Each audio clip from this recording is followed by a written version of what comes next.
একটা করে দিন ইন্ডিয়ান ফুটবল ফ্যানরা কাটায়, একটা করে নতুন স্ক্যান্ডাল আমাদের সামনে আসে।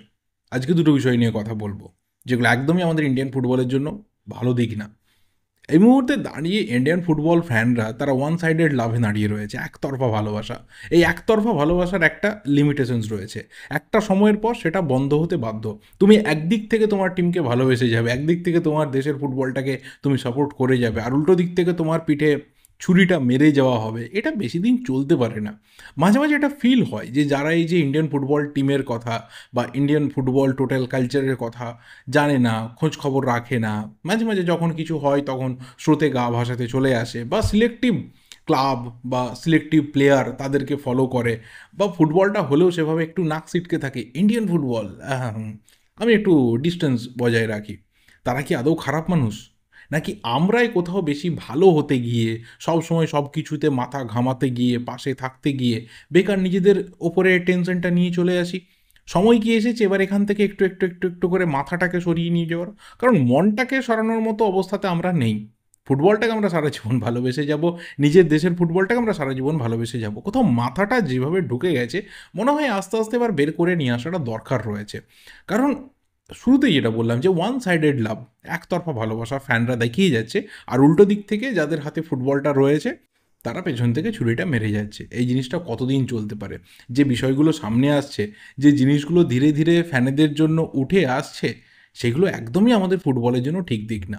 আমাদের হাতে সুযোগ ছিল, আমাদের কাছে সময় ছিল, সব কিছু ছিল, কিন্তু সব কিছুতে আস্তে আস্তে জল ঢালতে ঢালতে এখন গোটা বালতিটাই উপুড় করে ফেলে দেওয়া হয়েছে। এবং পুরো প্ল্যান, পুরো ভিশন, পুরো মিশন সব কিছু ধুয়ে সাফ হয়ে বেরিয়ে চলে যাচ্ছে। এখান থেকে আটকানোর রাস্তা অন্তত আমি অ্যাজ আ ফুটবল ফ্যান অন্তত দেখতে পাচ্ছি না। আমার মতো হয়তো হাজার হাজার ফুটবল সমর্থক তারা দেখতে পাচ্ছে না যে এই বয়ে যাওয়াটাকে কিভাবে আটকে দেওয়া যেতে পারে, কিভাবে আমরা আবারও উঠে দাঁড়াতে পারি। সিরিয়াসলি কোনো দিশা নেই। কারণ যেদিকেই তাকাচ্ছি সেই দিকেই একটা করে করাপ্টেড লোক বেরিয়ে আসছে। যেদিকেই আমাদের নজর যাচ্ছে সেখানেই করাপশন দেখতে পাওয়া যাচ্ছে, সেখানেই একটা করে ফ্যানেদের জন্য খারাপ কিছু ওয়েট করে রয়েছে। আমাদের ইন্ডিয়ান ফুটবল যে অবস্থায় রয়েছে, কেচ্ছা, কেলেঙ্কারি, করাপশন সব কিছু ভর্তি হয়ে গেছে।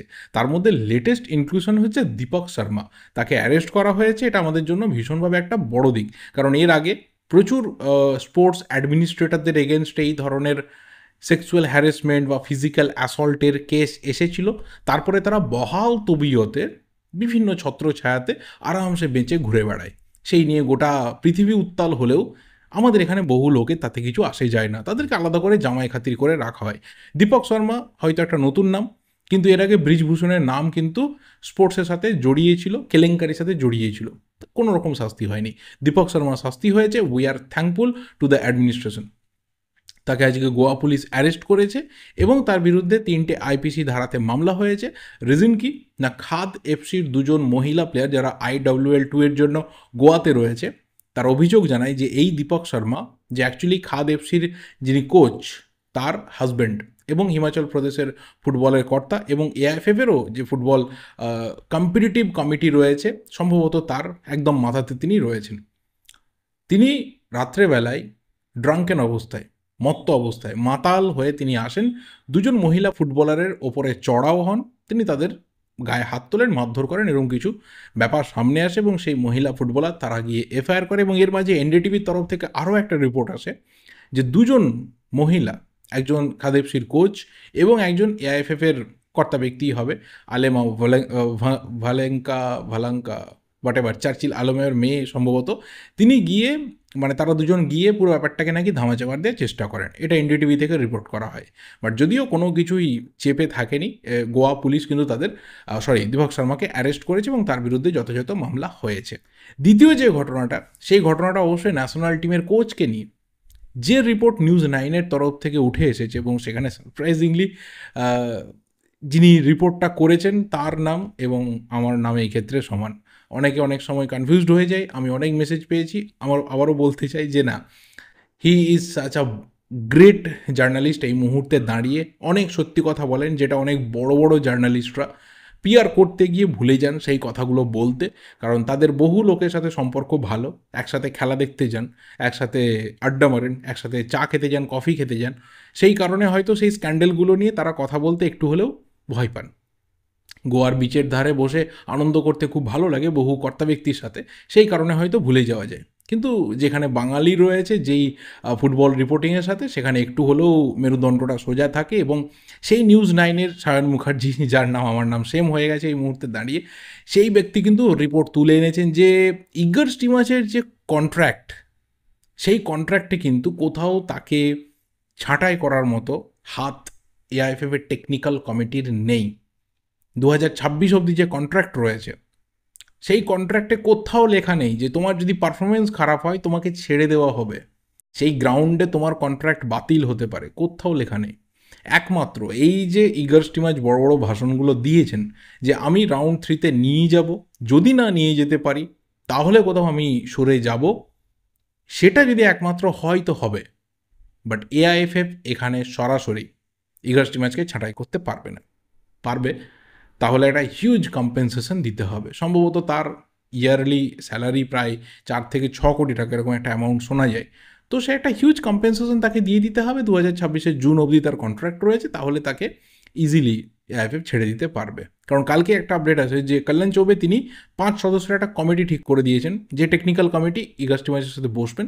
এবং তার আগেই কিন্তু এই টেকনিক্যাল কমিটি জানিয়ে দেয়, আইএম বিজয়ন সহ অনেকেই জানিয়ে দেয় যে বসার কোনো প্রয়োজনই নেই। আপাতত যে অবস্থা রয়েছে, জুন মাসে 2টো ম্যাচের পর ইগর স্টিমাচকে সরে যেতে হবে। পরে দেখা যায় যে তার যে কন্ট্রাক্ট রয়েছে সেখানে এআইএফএফ যদি সরাতে চায়, এই ধরনের কোনো ক্লজ তো নেই, উল্টে তাকে কম্পেনসেশন দিয়ে ছাড়াতে হবে।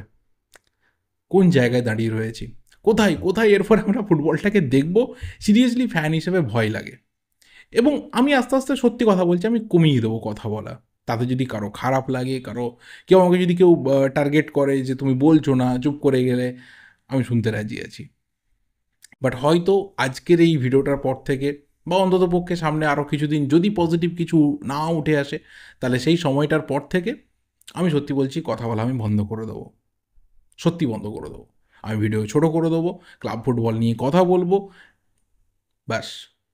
ইন্ডিয়ান ফুটবলে ওভারঅল কী হচ্ছে, ন্যাশনাল টিম নিয়ে কী হচ্ছে, বিন্দুমাত্র আর ইন্টারেস্ট দেখাবো না। ফ্যান হিসেবে ম্যাচ দেখব, ম্যাচ এনজয় করব, জিতলে আনন্দ করব, হারলে দুঃখ করব। কিন্তু এখানে এসে পাবলিক ফোরামে আর একটা কথাও আমি বলবো না। Enough is enough. ফ্যানরা অনেক করেছে, কিন্তু ফ্যানেদের যে ট্রিটটা পাওয়ার দরকার ছিল, যেটুকু ফেরত দেওয়ার দরকার ছিল, সেইটুকু ফেরত ফ্যানরা পায়নি। এখান থেকে ফ্যানেদের আস্তে আস্তে মুখ বন্ধ করে দেওয়ার সময় এসে গেছে। হয়তো অনেকে বলবে যে প্রতিবাদ করে যেতে হবে, লাভ নেই ভাই। যাদের ইচ্ছা রয়েছে তারা চালিয়ে যাও, সফল হলে আমরা আবার চলে আসবো, কোনো অসুবিধা নেই। সেই ক্ষেত্রে বলতে পারো যে গুড় খেতে চলে এলে শুনতে রাজি আছি। বাট এরপর থেকে একটু কথা বলা বন্ধ করতে হবে। তো যাই হোক, এই ভিডিওটা এই অবধি, এর বেশি আর কিছু বলার নেই। ভিডিওটা ভালো লাগলে লাইক করো, শেয়ার করো, যা যা ওপিনিয়ন রয়েছে কমেন্ট করতে থাকো। দেখা হবে পরের ভিডিওতে। Till then subscribe the channel যদি নতুন হয়ে থাকো।